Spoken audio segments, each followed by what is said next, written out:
La tête dans les nuances vous propose sa série Tête à tête. Mon nom est Robert Aubin. À chaque rencontre, je tente de découvrir un peu plus la personnalité, l'expertise et le terrain de jeu des invités que j'accueille. Aujourd'hui, je vous propose d'entrer dans l'univers de Madame Marianne Lefebvre, diététiste dont l'entreprise s'appelle Marianne Lefebvre Nutrition d'ici et d'ailleurs. Bienvenue à cette rencontre.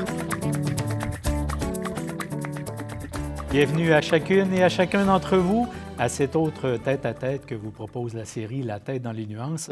Aujourd'hui, je vous avertis, vous aurez peut-être de la difficulté à rester assis parce que vous allez probablement avoir une invitation à la bouffe pendant les 30 prochaines minutes, mais ce sera sûrement avec un très grand plaisir. Alors, je vous invite à entrer dans l'univers de Madame Marianne Lefebvre. Madame Lefebvre, bonjour. Bonjour. Merci d'avoir accepté notre invitation. C'est un plaisir. Et je commence tout de suite et on va faire un tour de vos accomplissements qui sera forcément trop rapide puisqu'on a une trentaine de minutes à partager ensemble. Mais il y a d'abord une question de vocabulaire qu'il faut que je règle pour moi et pour peut-être plein de gens qui nous écoutent. C'est quoi la différence entre nutritionniste et diététiste? Bien, en fait, au Québec, c'est exactement le même terme.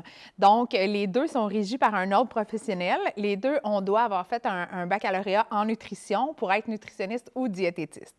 Par contre, dans les autres provinces canadiennes et dans de nombreux pays à travers le monde, ce sont deux termes complètement différents. Donc, le terme diététiste, on a gradué d'un bac en nutrition, on est aussi membre, mais nutritionniste, dans plusieurs cas, ce n'est pas un titre qui est protégé.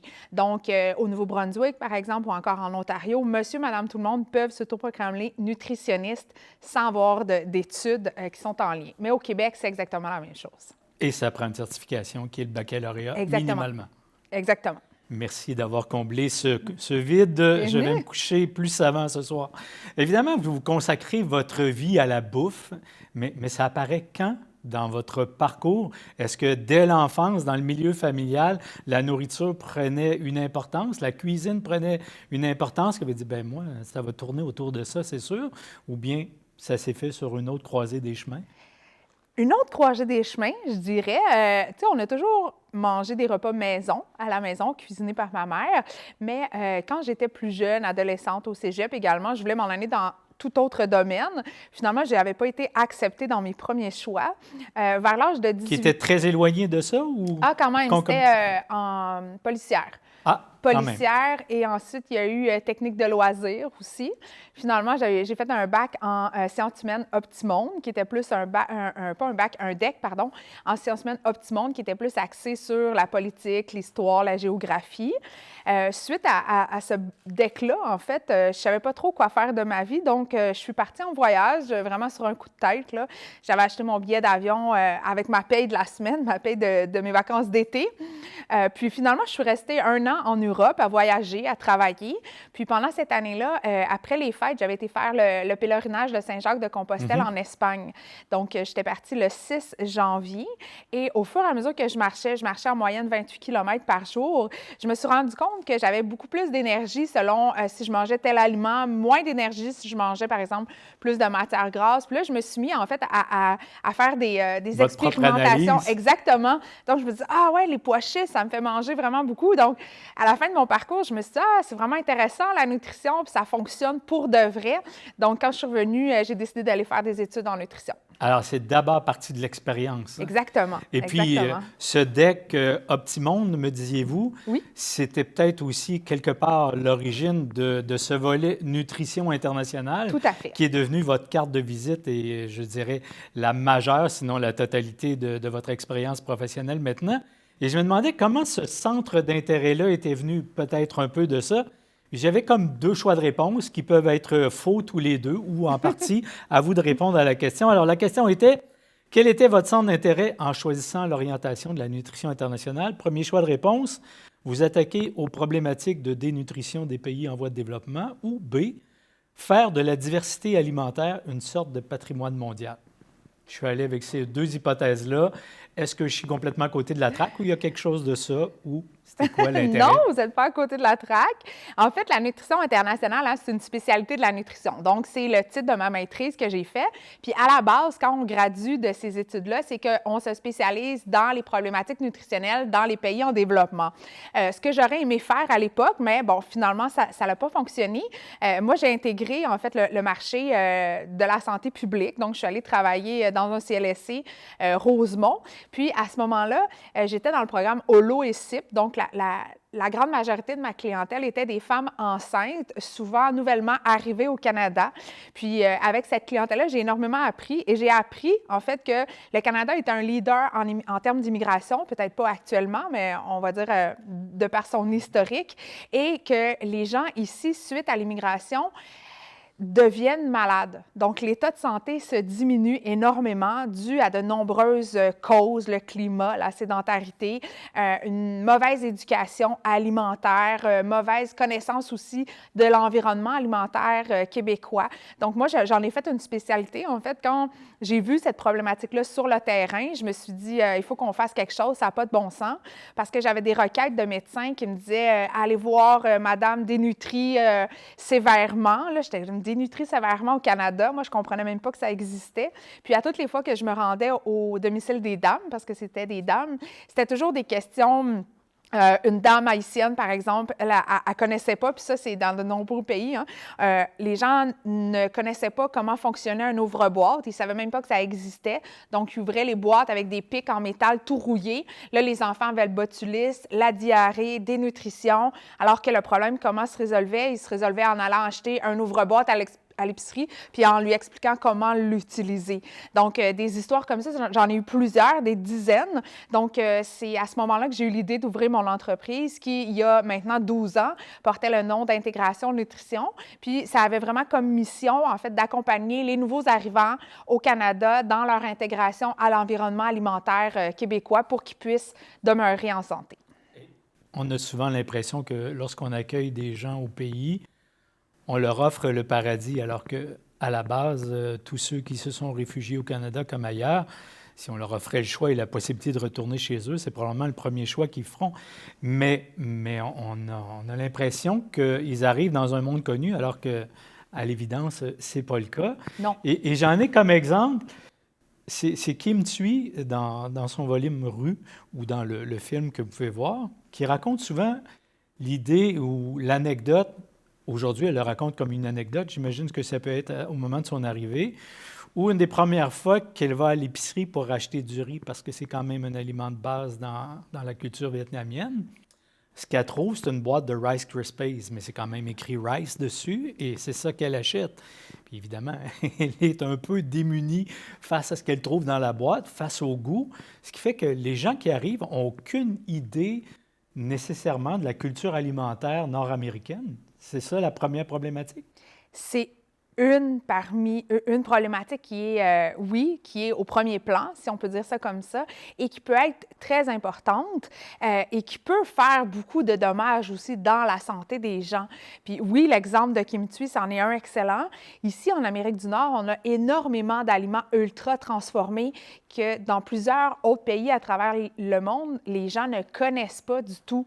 Donc oui, le très grand choix, le fait qu'il y a beaucoup d'aliments ultra transformés, le fait également que les aliments ultra transformés soient beaucoup moins chers que les denrées de base. Hein. Commençons en 2024 que le 2 litres de Coca-Cola, c'est encore moins cher que le 2 litres de lait. Pour moi, c'est une aberration. Puis, on pense souvent à tort que la cuisine, c'est une compétence interculturelle. Ça ne veut pas dire parce qu'on est une bonne cuisinière dans son pays qu'on va être un bon cuisinier ou cuisinière dans un autre pays. Moi, je me rappelle la première fois que j'ai cuisiné du manioc sur des briquettes de charbon de bois en Haïti, j'étais loin d'être une bonne cuisinière, alors qu'au Québec, je me débrouillais pas mal. Mais autant les ingrédients, les denrées de base, les façons de cuisiner, les équipements aussi de cuisine, hein, c'est complètement différent d'un pays à un autre. Puis se nourrir, c'est à la base, tu sais, donc il faut accompagner les gens. Quand on rentre au Québec dans une épicerie grande surface, là, oui. De notre point de vue, on a l'impression que tout est disponible. Or, ce que vous me dites, c'est que les gens qui arrivent, par exemple, s'ils vont à l'épicerie, ne retrouveront pas nécessairement les produits de base qui leur permettraient de refaire les plats qu'ils ont chez eux? Oui, il y a ça. Il y a de nombreux, tu sais, on parle du manioc, par exemple. Le manioc qui est un légume féculent consommé dans plusieurs pays à travers le monde, autant sur le continent africain qu'en Amérique latine qu'en Asie. Bien, on ne retrouve pas le manioc dans plusieurs grandes surfaces, surtout pas à l'extérieur des grands centres. Donc oui, il peut y avoir ça. Il peut y avoir aussi le fait que les gens vont retrouver l'aliment, mais qui va coûter tellement cher que ça ne peut pas être un produit quotidien comme ils avaient l'habitude de le manger à tous les jours dans leur pays. Mais oui, il y a énormément d'aliments encore, même si au Québec, on a une très grande diversité d'aliments, il y a quand même beaucoup d'aliments qu'on ne va pas retrouver dans les grandes surfaces populaires. Est-ce que ce problème de dénutrition, je prends ce mot-là parce que c'est celui que vous avez évoqué, il a aussi son volet québécois, c'est-à-dire que depuis des générations, on cuisine de moins en moins, on est de plus en plus porté vers les plats tout préparés, ce qui fait qu'on ne sait pas faire une cuisine équilibrée, ou on sait moins, où ce transfert générationnel s'effectue de moins en moins. Est-ce que ça cause des problématiques également pour les gens qui sont du Québec? Bien, en fait, je vais vous expliquer un concept de base. Quand on parle de la malnutrition, il y a la malnutrition par carence et par surcharge. Malnutrition par carence, c'est aussi ce qu'on va appeler la dénutrition. Donc, ça, c'est quand l'être humain, en fait, va souffrir de carences. Ça peut être des carences énergétiques, donc en termes de calories, en termes d'alimentation globale, en termes de protéines, en termes de vitamines ou de minéraux. Ensuite, il y a la malnutrition par surcharge qui, elle, est due à quelqu'un qui va manger en trop grande quantité ou encore des aliments, des nutriments en trop grande quantité. Par exemple, une trop grande quantité d'aliments qu'on va consommer, c'est un type de malnutrition, mais on inclut là-dedans... Trop de sucre. Exactement, mais ça peut être aussi juste trop, manger trop. Okay. Ça va amener le diabète, le cholestérol, l'hypertension, qui sont toutes des maladies dites de malnutrition. Donc, c'est sûr que dans notre pays, aussi au Canada, les types de malnutrition qu'on va rencontrer comparativement à des pays qui seraient plus dépourvus économiquement, ici, c'est beaucoup plus la malnutrition par surcharge qu'on va voir, dû, oui, notamment au fait qu'on mange trop, mais aussi parce qu'on cuisine de moins en moins et on mange des aliments, des mets qui sont pré-préparés. Et dans des aliments ultra transformés, un aliment ultra transformé, c'est un aliment auquel on a ajouté du sucre, du sel et ou du gras, mais en plus qu'on va avoir ajouté des additifs alimentaires, des colorants, des conservateurs, plein de types d'aliments, d'aliments, oui, on peut dire ça comme ça, qui non seulement on n'a pas besoin pour notre santé, mais qui peuvent également être dommageables pour notre santé. Donc, c'est sûr que plus on se nourrit d'aliments ultra transformés, plus notre santé en est affectée, d'où l'importance de cuisiner le plus possible et d'acheter et de consommer des aliments qui sont non transformés. Je le disais dans la table ronde qu'on a eue avec d'autres invités, vous êtes chargé de cours à la Faculté de médecine de l'Université de Montréal, mais il y a d'autres moyens pour ceux qui ne sont pas étudiants à l'Université de Montréal de profiter de vos services. Et je me disais, à titre d'entrepreneur, vous avez une entreprise qui s'appelle, à juste titre, Marianne Lefebvre, Nutrition d'ici et d'ailleurs. Est-ce que ça, c'est la version 2.0 de intégration de nutrition ou c'est deux choses complètement différentes? Non, c'est une version 2.0. J'aime le nom. En fait, il y a à peu près 6 ans, j'ai refait mon modèle d'affaires parce que mon entreprise initiale, c'était la première fois que je créais une entreprise, que j'étais entrepreneur. C'était une entreprise d'économie sociale parce que ma clientèle cible, c'était pas le nouvel arrivant en tant que tel, mais c'était les cours de franciation, les organismes à but non lucratif. Bon, donc, ce n'était pas un modèle d'affaires qui était très viable sur le long terme. Donc, j'ai modifié un peu tout ça pour aller travailler toujours avec des gens issus des communautés culturelles, mais à plus grande échelle, c'est-à-dire dans des entreprises, pour des villes, des municipalités. Je travaille aussi beaucoup avec des entreprises qui veulent davantage mettre les valeurs d'équité, diversité et d'inclusion de l'avant, des entreprises agroalimentaires notamment. Donc, je vous dirais que c'est une migration d'intégration de nutrition. Maintenant, ma mission, c'est vraiment de créer des ponts interculturels par le biais de l'alimentation. Moi, je crois vraiment que l'alimentation, c'est un excellent vecteur pour améliorer le mieux-vivre ensemble. Je le fais avec des conférences, des ateliers team building, de l'accompagnement également personnalisé en entreprise. Puis, l'objectif, c'est toujours de créer ou recréer des environnements pour les rendre plus équitables, diversifiés et inclusifs. Depuis tantôt, quand vous m'avez parlé de votre diplôme d'études collégiales, le voyage est apparu. Et j'ai l'impression qu'il n'a jamais quitté depuis, probablement pour des raisons professionnelles, mais très certainement pour des raisons personnelles aussi. Tout à fait. Et j'ai mis le doigt sur une collection que vous avez constituée avec Marie Breton, ou que vous co-signez, qui s'appelle « À l'autre goût du monde ». Oui, J'ai trouvé ça fascinant. C'était quoi merci. l'idée? C'était de créer le guide Michelin des habitudes alimentaires ou des cultures alimentaires? Est-ce que ça ressemble un peu à ça? Oui, on peut dire.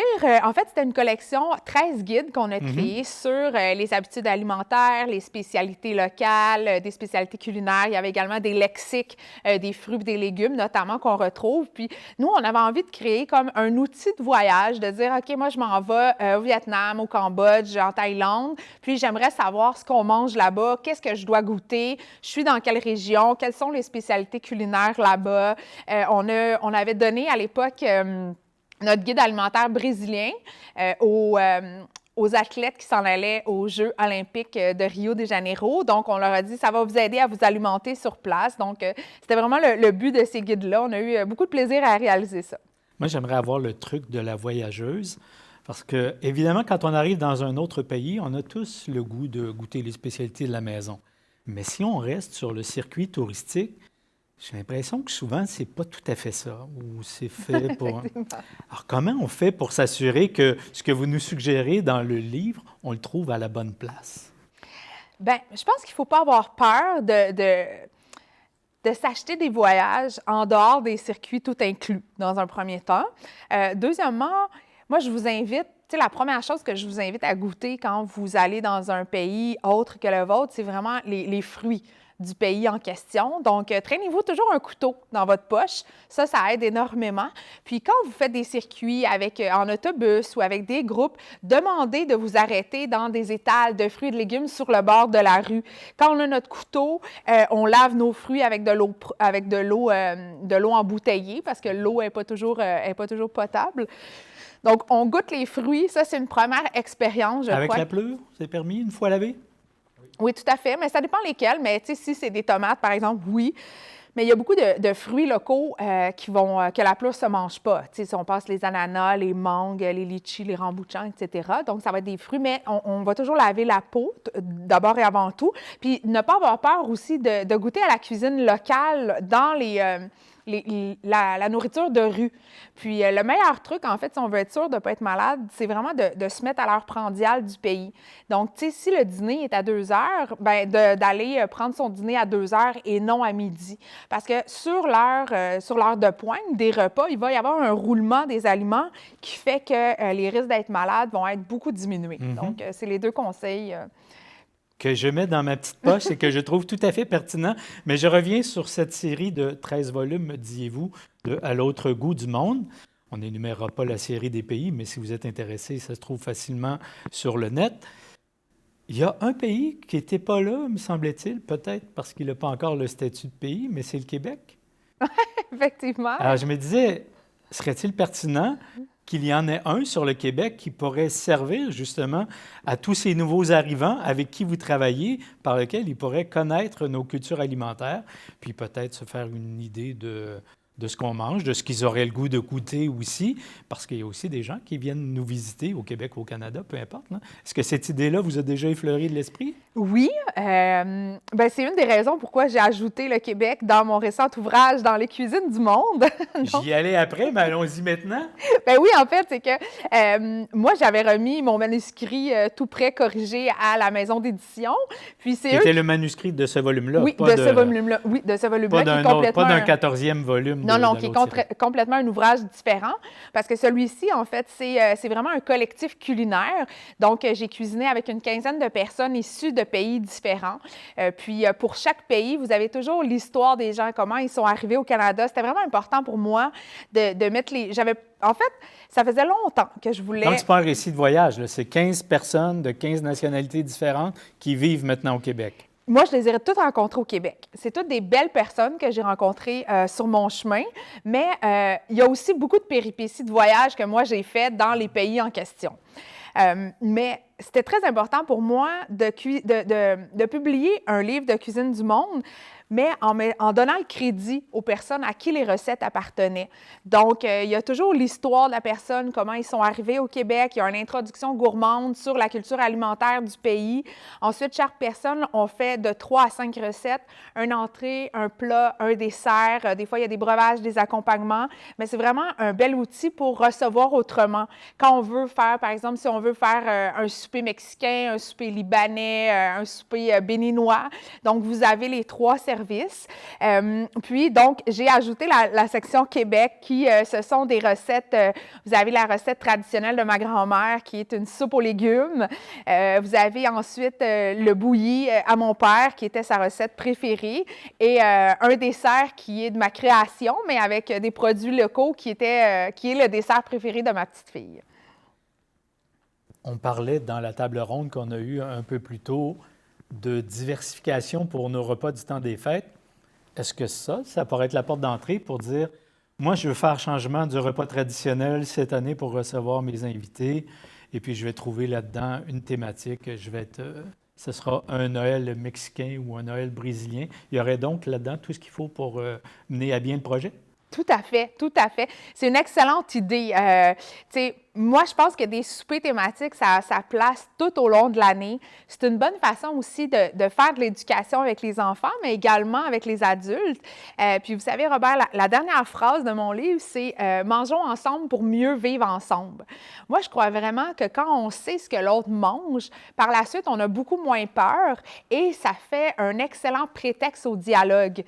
Si, par exemple, vous décidez de faire un repas marocain pour Noël cette année, lundi après les vacances, quand vous allez retrouver vos collègues qui sont maghrébins, bien, vous allez pouvoir entamer le dialogue en leur parlant de votre expérience avec le couscous ou avec le tagine ou avec telle recette. Donc, moi, j'encourage fortement. Puis, tu sais, les menus, on peut les faire en entier.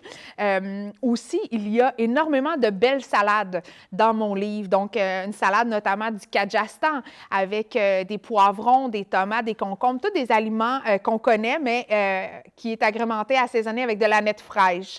Donc, tu sais, souvent, dans le temps des fêtes, nos repas québécois sont plus lourds. Hein? Si on met le ragoût, la tourtière, la dinde, puis les patates, il n'y a pas tant que ça la place aux fruits et aux légumes. Donc, avec mon livre, vous allez les trouver des belles idées, comment les mettre de l'avant, les fruits et les légumes. Puis, en même temps, bien, ça diminue un peu la densité énergétique de nos repas des fêtes. Ça met de la couleur aussi. Puis, tu sais, de cuisiner les fruits et les légumes dans le temps des fêtes aussi, c'est une belle façon de plaire à tout le monde, tu sais, aux gens qui sont végétariens, végétaliens, qui ont des allergies ou qui ont des diètes, des règlements religieux particuliers.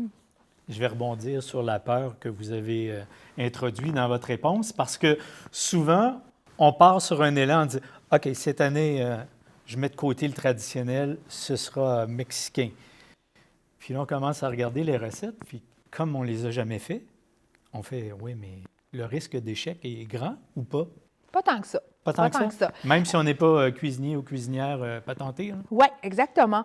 Parce que dans mon livre, en fait, c'est des recettes traditionnelles des gens, mais les recettes ont à peu près toutes été revisitées un peu, revisitées selon les ingrédients disponibles au Québec. Moi, j'ai beaucoup raccourci les modes de préparation. Donc, des fois, la préparation, elle n'est pas traditionnelle, typique, mais je les ai raccourcis pour qu'elles soient accessibles dans un certain laps de temps, puis plus faciles aussi à faire. Donc, oui, tu sais, puis, moi, je vous dirais au contraire, tu sais, profitez du fait que vous avez de la visite pour essayer des belles recettes, d'acheter des ingrédients peut-être que vous achèteriez moins souvent. Puis, si vous êtes très anxieux par rapport à ça, bien, essayez-les à l'avance. Mais moi, je pense que c'est une belle façon, quand on reçoit des gens, d'essayer des nouvelles recettes.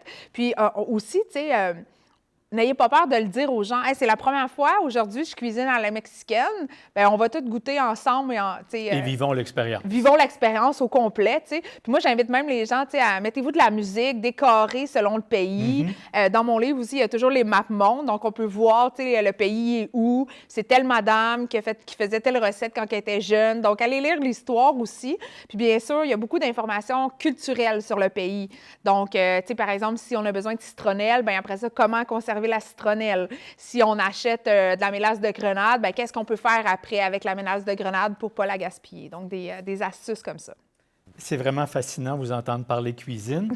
On salive déjà. On aurait le goût d'être à votre table. Mais réconfortez-nous. En terminant, je vous pose la question que probablement on se pose tous. Le blues de qu'est-ce qu'on va manger cette semaine ou bien j'en ai marre de faire des lunchs. Est-ce que vous connaissez ça aussi ou bien plus la diversité est grande, plus la capacité de rebondir est facile? C'est sûr que ça m'arrive pas souvent de ne pas savoir quoi manger. Moi, Robert, je suis une grande fan des légumineuses. J'ai toujours des légumineuses chez moi, plusieurs sortes.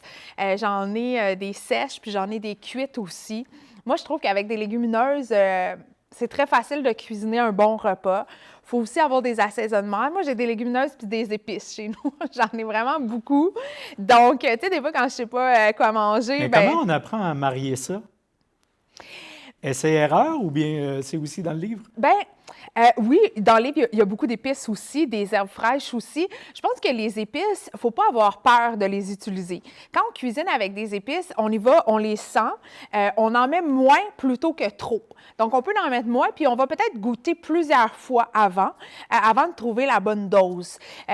Moi, je suggère toujours aux gens, quand ils sont moins habitués à cuisiner avec des épices, allez-y avec des mélanges d'épices qui sont faciles à cuisiner. Comme notamment, si on aime la cuisine indienne, on peut s'acheter un bon garam masala.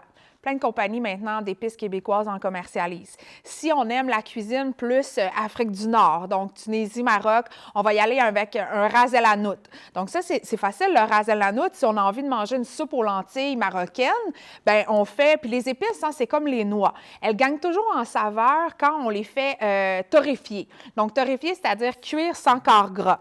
Donc, par exemple, si on a envie de se faire une bonne soupe repas, on va aller faire revenir notre oignon. Ensuite, on va aller tout de suite mettre nos épices. On va laisser 1 minute ou 2 pour que nos épices grillent. Donc, ras el hanout, mettons 1 cuillère ou 2 cuillères. Ensuite, on va aller ajouter le reste de nos légumes, nos lentilles. Pour le bouillon, moi, je fais toujours la même affaire, peu importe quel pays je cuisine. Je mets de l'eau avec des herbes salées du bas du fleuve. Ça, c'est mon bouillon. Ça aussi, j'en ai toujours dans mon frigidaire. Des fois, je vais mettre moitié herbes salées, moitié miso aussi. Mais donc, ça, c'est des bonnes façons, tu sais, puis aussi des caris. Avoir un bon curry indien, un bon curry thaïlandais ou encore une pâte de curry.